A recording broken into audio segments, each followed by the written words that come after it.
Good evening दोस्तों। Infra updates में आपका स्वागत है। चलिए फटाफट शुरू करते हैं आज के इंफ्रा अपडेट्स। पहली खबर की बात करें तो पहली खबर आ रही है आगरा मेट्रो को लेकर।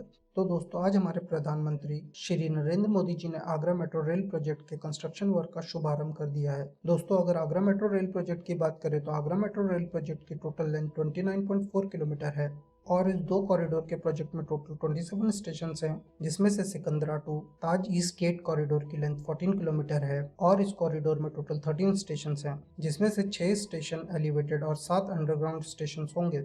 और दूसरे कॉरिडोर की बात करें तो ये आगरा कैंट से कलंदी विहार तक होगा और इस कॉरिडोर की टोटल लेंथ 15.4 किलोमीटर होगी। इस कॉरिडोर में 14 एलिवेटेड स्टेशन कंस्ट्रक्ट किए जाएंगे।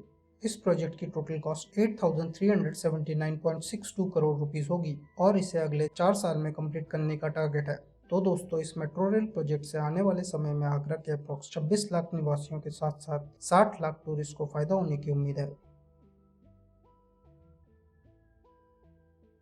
बढ़ते हैं अगली खबर की तरफ जो आ रही है जेवर एयरपोर्ट को लेकर। तो दोस्तों उत्तर प्रदेश के अपकमिंग जेवर इंटरनेशनल एयरपोर्ट आपको अपना एयरपोर्ट खुद डिजाइन करने का मौका दे रहा है। इसके लिए design your own airport initiative के अंडर यात्रियों से check in process, seating, food, signage, feeding and diaper changing room, preferred language और बाकी सभी फैसिलिटीज के लिए सुझाव मांगे हैं। अपने सुझाव देने के लिए आपको जेवर इंटरनेशनल एयरपोर्ट की वेबसाइट पे जाकर एक फॉर्म फिल करना पड़ेगा। इसका लिंक मैं आपको डिस्क्रिप्शन में प्रोवाइड कर रहा हूँ। तो दोस्तों जेवर एयरपोर्ट के इस अनोखी पहल से एयरपोर्ट के ऑपरेशंस को एक फ्लायर फ्रेंडली इंफ्रास्ट्रक्चर बनाने में मदद मिलेगी।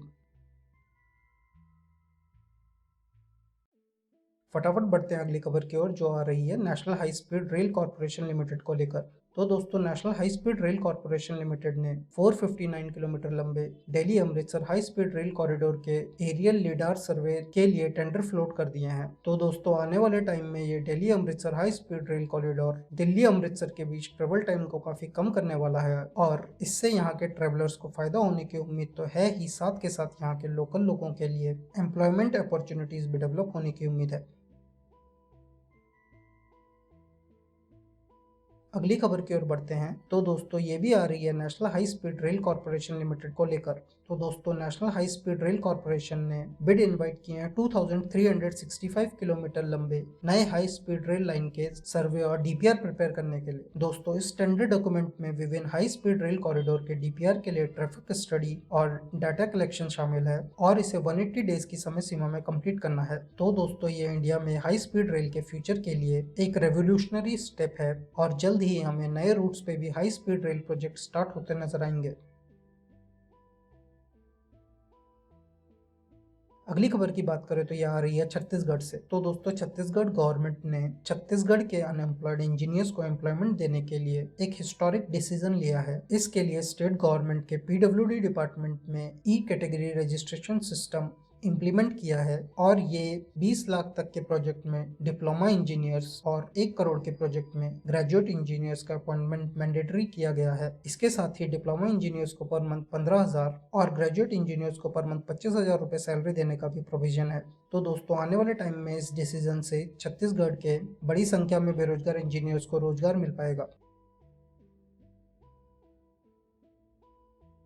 अगली खबर की बात करें तो ये आ रही है त्रिपुरा में अगरतला के महाराज वीर विक्रम एयरपोर्ट से। तो दोस्तों आप में से कई लोग जानते होंगे कि बेंगलोर, कोच्चि, त्रिवेंद्रम, हैदराबाद, चेन्नई, त्रिची, कालीकट, विजयवाड़ा और तिरुपति जैसे शहरों के एयरपोर्ट पर सोलर पैनल पहले ही स्थापित किए जा चुके हैं। तो दोस्तों Maharaja Bir Vikram airport north east में पहला सोलर पावर्ड एयरपोर्ट बनने जा रहा है। महाराजा वीर विक्रम एयरपोर्ट के न्यूली कंस्ट्रक्टेड टर्मिनल बिल्डिंग में 2 megawatt solar power plant install करने को तिरुपति इलेक्ट्रिसिटी रेगुलेटरी कमीशन ने अप्रूव कर दिया है। महाराजा वीर विक्रम एयरपोर्ट के डायरेक्टर राजीव गुप्ता जी ने बताया कि नई टर्मिनल बिल्डिंग को लगभग 2 मेगावाट इलेक्ट्रिसिटी की रिक्वायरमेंट होगी, जिसमें से 1 मेगावाट दिन में टर्मिनल बिल्डिंग के ऑपरेशन के लिए रिक्वायर्ड होगी और जो एक्स्ट्रा इलेक्ट्रिसिटी प्रोड्यूस होगी उसे ग्रिड में भेज दिया जाएगा। तो दोस्तों आने वाले टाइम में हमारे इंडिया के सारे एयरपोर्ट कोची एयरपोर्ट की तरह 100% सोलर पावर से ऑपरेट होते दिखेंगे। इससे इन्वायरमेंट को होने वाले नुकसान को काफी हद तक कम करने में मदद मिलेगी।